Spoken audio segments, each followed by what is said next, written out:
Hey y'all, welcome back to my channel. If you're new here, my name is Brianna and I'm a 3rd grade teacher in North Carolina. I will be going into my 7th year of teaching this upcoming year, which is insane. If you have been with me this whole time, thank you. I know the title of this video is changes for next school year. Don't freak out. I'm not leaving my school. I'm not leaving my classroom. I'm not leaving my grade level. I'm not even changing my classroom theme. I don't think. I've been tempted.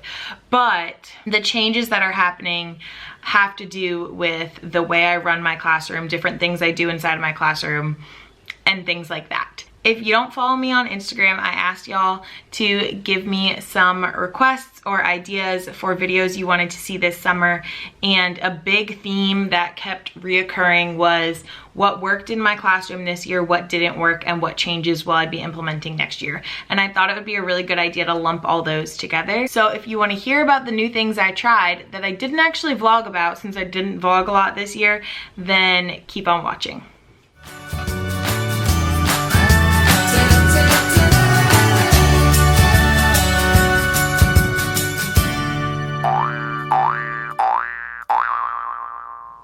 I had to get my clips to stop touching my hair. Let's start with the new things I implemented this school year that I really, really love, and I'm really happy that I decided to do. The biggest game changer ever.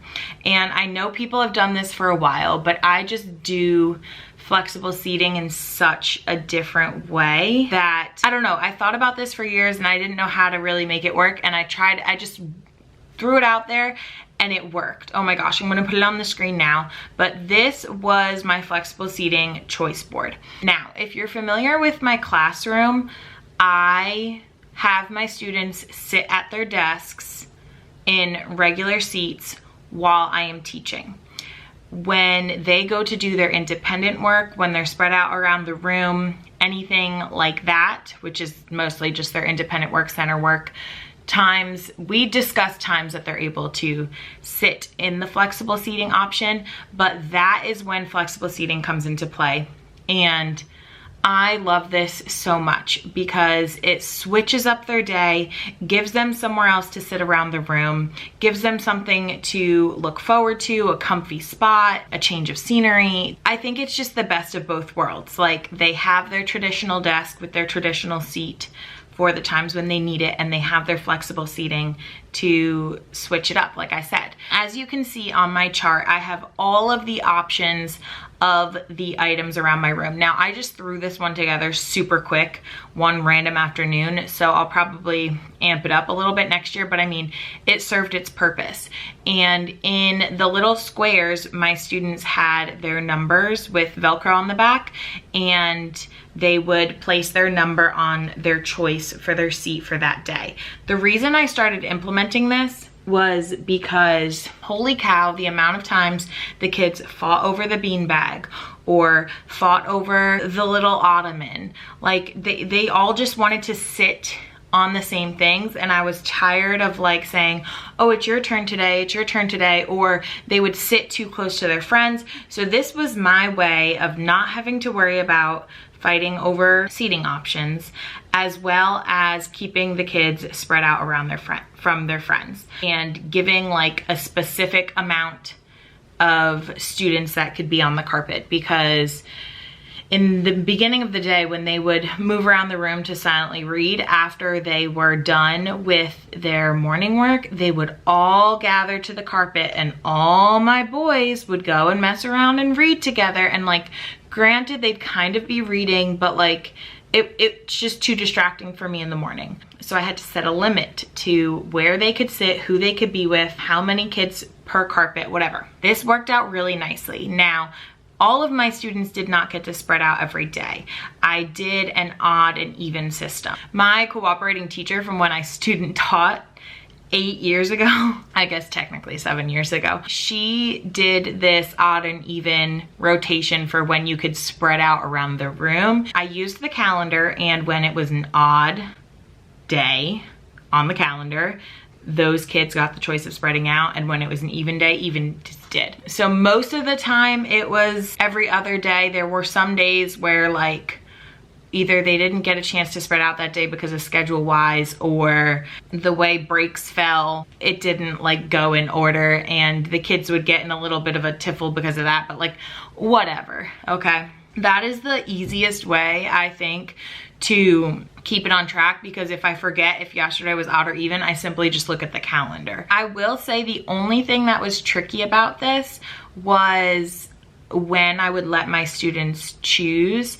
I think next year I'm going to have them choose at the end of the day, because I would have them choose right when they got into the classroom in the morning. However, there were those kids who always got last choice because they were the last one off the bus, or they were just the last one into the classroom in general. So I think giving them a time to choose when they're all in the classroom at the same time is probably the best option.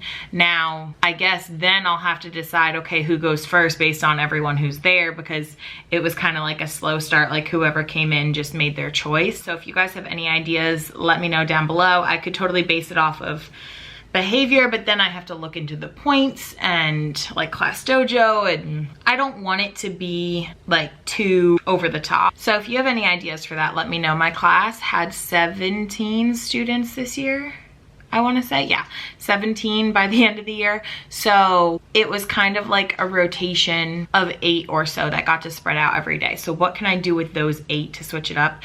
I mean, I could quickly do like random on dojo, but still that would take time too. Something that they can do independently, because they did get into the habit, and I love when my students get into the habit of doing something. But whoever was the first in the classroom, I had this up on my whiteboard all year. They would take it off the board, place it on my desk. They would switch out the numbers, because I kept all the kids' little numbers just so we wouldn't lose them because they were super tiny. They would switch them out for me, set up the choice for the next ones, and that was that. I think another good way to do it, one, if I have this on a magnetic board, that would be helpful. But if I have like a strip of Velcro and leave all the numbers out, and then I don't have to worry about getting the numbers out for the kids. Like I said, they got into the routine of going into my drawer, taking out the little container with the other numbers, swapping them out. But I think if I had this stay on the wall, and I just had a Velcro strip for when it wasn't their day, they could place their number there and swap them out that way. That's probably what I'll do with it next year, because it did take up space on my desk, and I love to do small group in the morning, so that would take away from that. But that system really helped a lot with kids spreading out with friends, and it's a really simple start to flexible seating if it's something you're interested in. And I just talked about that for a really long time. I really want to do something different with this video, so after I post this, I will let you know on my Instagram when I'm going to go live, but I kind of want to do like a follow-up Q&A. That way it really is a collaboration.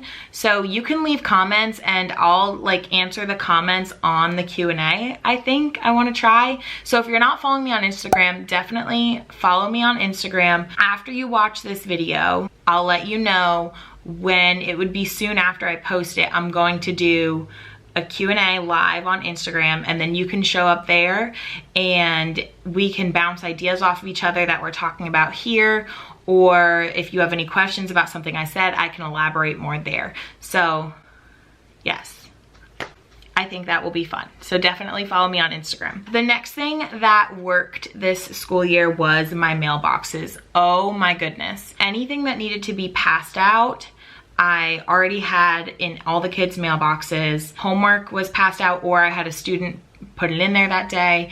Anything that I just checked over but it wasn't a grade, I would throw in there. And after I checked the kids' homework, went through their take-home folders, I had another student's job to put their take-home folder in their mailbox. So when they would pack up at the end of the day, instead of having to worry about passing things out, the kids would just go to their mailbox, take their folder and all their papers, and they would sort them. Now, that kept it organized. However, there's a few things with that I need to change. So again, this is where I need y'all's help. When I again got this idea from my cooperating teacher years ago, but it was something little that I just decided to implement this year.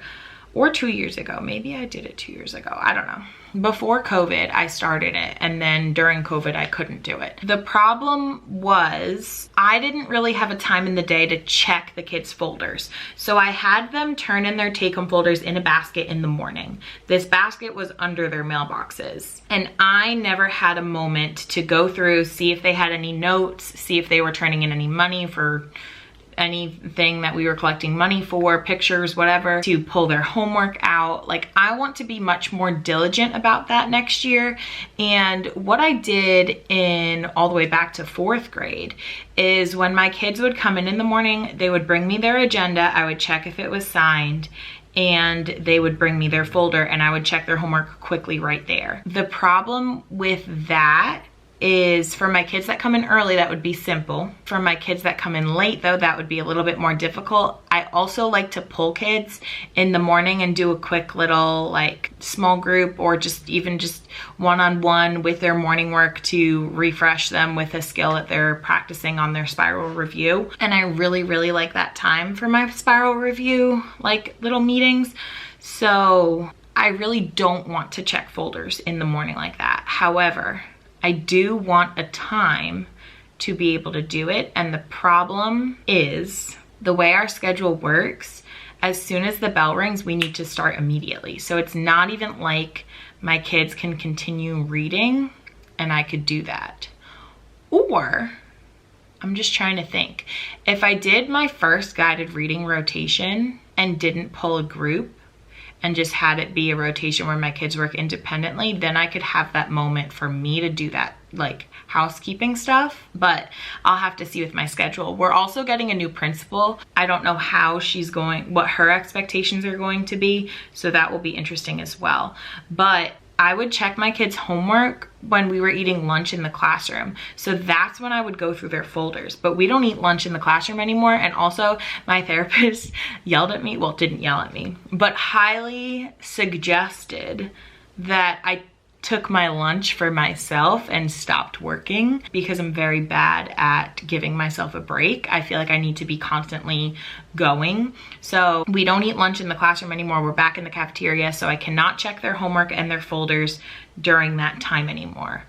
But I really would like a time to do it. My coworker had a like 4th grader come in and they would check their folders every morning, but I just have like control issues, and it's something like I would really like to do. I don't know. So if you have any suggestions, let me know about that. But I do love the system for them to take all of their things and it all be in one place. My cooperating teacher, when she did a system similar to this, I'm pretty sure she would have a student helper in the morning, and she would stuff the folders with everything and pull everything out with this student helper in the morning and have them ready to go. But there's still like things we get throughout the day, or I may be changing homework throughout the day and it might not get in there yet. I mean, like I said, I like to use that morning time to work with kids. So I don't know, let's bounce ideas off of each other and help me out with that. One more thing that really worked this year was Power Hour. My slideshow of it was impeccable, immaculate. I had timers, like the kids just knew what to do, and I have never seen children thrive so much off of routine in my life. Like, you're told that, you know that, but like they wait for that timer and they follow that timer. They know to clean up, they know to move on. I could do a whole video on Power Hour. I'll see if I can find one and link it up here that I've talked about it in the past, but it's just my math rotations. And I meet with every single one of my kids in small group every day for math. My brain is so mathematically programmed, and math is my strength. I also have my master's in STEM, so I had extra math classes in grad school years ago. I started my teaching career teaching 4th grade math and science only, so like it's just where my brain goes, and it's what I've been able to figure out and make work. Which leads me into what doesn't work. Oh guys, I'm still working on guided reading. I just can't consistently stick with anything. And I think it has a lot to do with this year the dynamic of my class continuously changed. And also, tiered interventions always throw me off. Having to do M class, if you are a teacher in North Carolina, or if you have like progress monitoring, running records, anything you have to like really keep up with, and you kind of have to like shut down your class to get it done. And then all of my new kids moving in, kids moving out, like everything kept changing. So it was really hard for me to get a system locked down, because when I would have a new kid come in, well, then I would have to do all the tests on them, and then I would have to like figure out where to go from there, and it would put the rest of my class on hold. And I know that's terrible, but we all know the life of a teacher. So I don't know, it's just like drinking my water every day. Like I have to just force myself to do it. I did meet with my lower kids a lot, but I didn't give them the ultimate push that they needed. Only one of my students, well, two of my students did not pass the reading EOG this year who potentially could have. They were my two fence sitters, okay? In North Carolina, if they don't pass the reading EOG, which is our end of grade test, then they take the Read to Achieve test, which is like an easier test, apparently. It's the Read to Achieve law in North Carolina. So those two had to retake, and one of them then passed that, which was so amazing. The other one did not. And I know it's not true, but I feel like I failed that child. I had so many kids, if you missed my last video, watch it, because I had so many kids come into my classroom mid-year that needed so much more support, and I fell short on those other kids who also really needed me. And I hate that. But like I said in my previous video, I got two of them qualified for EC, so at least they'll get the services they need in the future, and that takes off stress from their fourth grade teacher, because they'll be getting their EC services, and now they can focus on those fence sitters who can be pushed with the right amount of attention and can succeed. I don't even know how I got into that. I did try, because we were doing a Jan Richardson book study, I did try a new guided reading schedule this year, which I really, really enjoyed. I can't exactly remember what I ended up doing, but I had a draft of it right here. So let me take a look at this. I think I started with my grammar or vocabulary review. We did 1 week of grammar, 1 week of vocab, 1 week of grammar, 1 week of vocab. So that's the first mini lesson I did. And this is very much so like a primary grades rotation schedule, but I really liked it, and I think the kids really liked it too. Like I said, my problem was just not being consistent with it, or if I had a really long reading lesson, which is constantly my struggle with the way our reading plans are, but that's a whole nother story. I would start with my grammar or vocabulary lesson, which was a 5-minute quick mini lesson. Then we would do rotation 1. So I would meet with my lowest guided reading group, and my other 3 groups would be doing word study, grammar, and technology. Okay, let's say that. They were able to do the grammar because I had just taught it, right? Then we would come back together and we would do, I guess in this case, see, that's why I don't think I did it this way, but then we would do our reading mini lesson, right? Which was the bulk of the big lesson. And after that, my kids would be able to do their independent practice. So I would meet with my second lowest guided reading group. They would do grammar. One group would do their independent work, and then one group would do word study. So it kind of like rotated through, right? And then we would do another rotation of guided reading. And this was the group that I would meet with some days and not meet with other days. I still had that time in there, but this gave me a 20-minute break to not meet with kids, or to be able to scan the classroom, walk around, see how the kids were doing with their work, help them out around the room. And then it gave me a moment to collect my thoughts and get together. And then I would have another mini lesson. In this case, I wrote my writing lesson, but I feel like I did my writing lesson first. And when I did my writing lesson, then we would have rotation 4. Again, this was my highest reading group, so sometimes I would meet with them, sometimes I wouldn't. Or if I would rather meet with my second to highest, I would meet with them at this time if I didn't meet with them in rotation 3. Or it would be another break for me, depended. Then on here I have another rotation, but I don't think I did another rotation. But that way all my kids could do their writing work. That probably made no sense to you. And if you can understand, Bad Case of the Stripes just happened to be my reading lesson that day, but this is how I mapped it out. So I think going into next year, if I start the year with this, just like I did Power Hour, and I have my PowerPoint rotations on the board with the timers, the kids will get into the habit and it will work. Because when we did it, it did work, but I had to make sure I had those mini lessons to make happen. You know what I mean?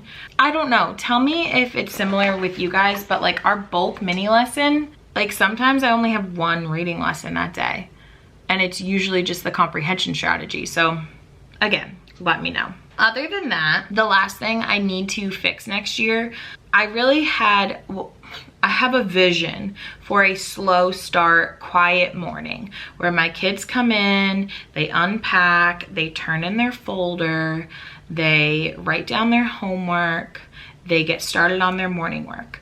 I will say this is the first year we did math morning work and reading morning work, both the spiral, math for today, language arts for today, I think the other one is called. They're in my Amazon store. I'll leave them down below, but fantastic. My math scores would not be where they are without it, I will tell you that. The reading one touches on a lot of grammar skills that we don't, so that's nice. And you would think with having more work to do, my kids would be more focused. And I think it just had to do with this group this year. But like I said in my previous video, the neediness, the chattiness, they just needed to socialize. So it was hard, but see, other classrooms weren't like this. It's something I do, I'm telling you. I make one comment and get them completely off track. It's my fault. They would just come in and I would have to remind them to stop talking, stop talking, stop talking.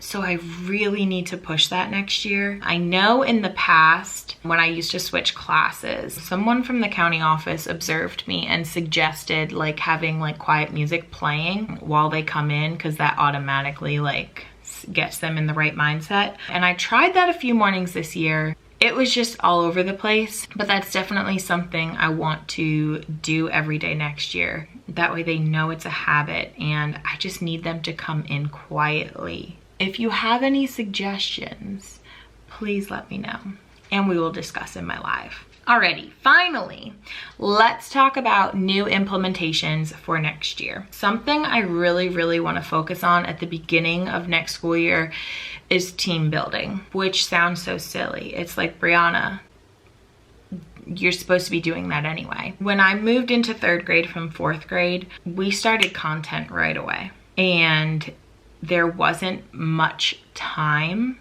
for these fun teamwork, team bonding, team building, classroom bonding activities. And I think it also didn't help that my classroom was the revolving door this year, and move-ins and move-outs, and the dynamic was constantly changing, like I always say. It was hard for all the kids to love each other. I think it was tough for some of them maturity-wise to understand that some students just needed more attention from me than others, and they all wanted my attention, you know? But I definitely want to do more team building activities, like the whole first week of school, maybe even the whole first month, just that way to end our day. Maybe that be like the type of morning meeting or afternoon meeting that we do. So if you have good resources, if you have good ideas, please put them down below to share, because I need all the ideas I can get there. The other thing that I didn't do a lot this year, which I did my first year in 3rd religiously, was read aloud. I had time for it. I gave my kids too much leeway on spreading out around the room while I did it, and they just would take out their homework and work on their homework instead. And I don't want it to be like that. So like I avoided read aloud at all costs, because like I just lost control. But it was like the last 15 minutes of the day, like at that point I just had no energy left. So I would really, really love to do read aloud again. So I'll definitely be looking for a time in my schedule to do that. Along with that, I would love to do First Page Friday or something of the sorts. I saw the idea floating around a couple years ago, and I think I even talked about it on my channel, where you read like one page or the first page of a book just to introduce that book to your kids, and then like put it on display in your library, because I really want to get them more interested in all of the books in my library.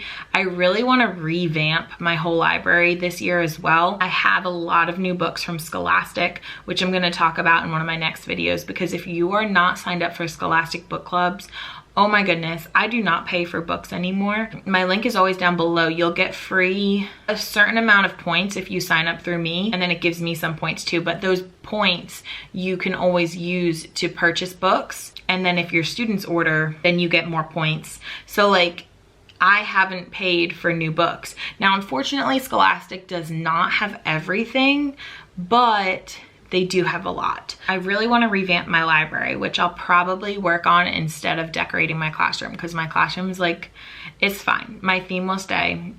It's totally okay. I also want to make sure to implement genres next year. So it's something that we talked about doing a little activity again at the beginning of the year. I bought passports for it on Caring for Classrooms, which is one of our fundraisers that we do all year. We get gift cards for it. So I have fake passports for the kids to fill out as they go through the genres. And I just want them to know what is in the library, what the difference is between books, what there is out there, and I need to expose them to that. With all this talk about reading, I want to do, I was saying some kind of reading log. I'm going to bring in book bingo. My first year of third grade, which was 2018, I originally wanted to start book bingo. It's for sale on My Teachers Pay Teachers. Like, I had it all set up, ready to go, and it's just like I didn't make the time for it. But I think the time is important, and I think it's easy to incorporate because it's things you should be doing with your students already throughout the day. So like, it could work. Like when you read Jan Richardson or Deborah Miller or whoever you're reading, when they say like conference with your child about what they're reading about, you know, that's a hard thing to do. When I was in fourth grade, this is where I got the idea. Like when I was a student in fourth grade, this is what made me want to be, well, no, I think I wanted to be a teacher before this, but this gave me my love for reading. Like, I loved Mrs. Kaufman. You're the best. We did book bingo, and then her best friend happened to be my fifth grade teacher, Miss Lyons. We did it in there as well. So oh, love book bingo. But look at My Teachers Pay Teachers resource. It's just a bingo board with different genres. So again, those go together.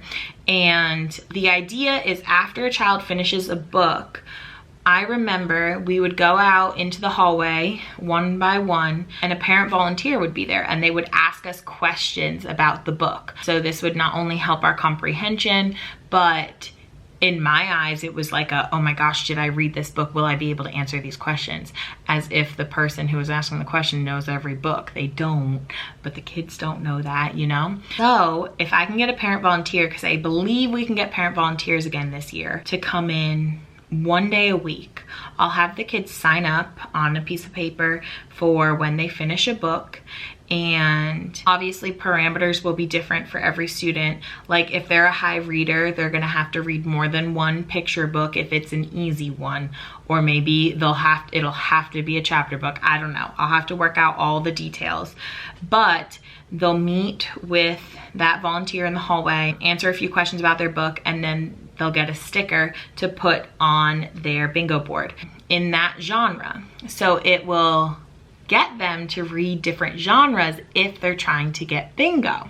So it will expose them to different things, make reading fun, and then when they get bingo, I will give them a coupon, because I didn't know how to implement coupons into the school year, and my kids were begging for coupons all year. Just like write with a pen for the day, sit in the teacher's chair, have lunch with a friend from another class, have recess with a friend from another class, bring a stuffed animal, those kinds of simple free things. That is what I will do. All right, so that's gonna be it. I know this video is really long, but my brain is buzzing with ideas and I'm so excited. So like I said, make sure you're following me on Instagram so you can know when this collaboration Q&A about this video is going to go, when I'm going to go live, so we can chat about everything. Please share your ideas down below. Let's help each other out, and I will see you all in my next one. Thanks for watching.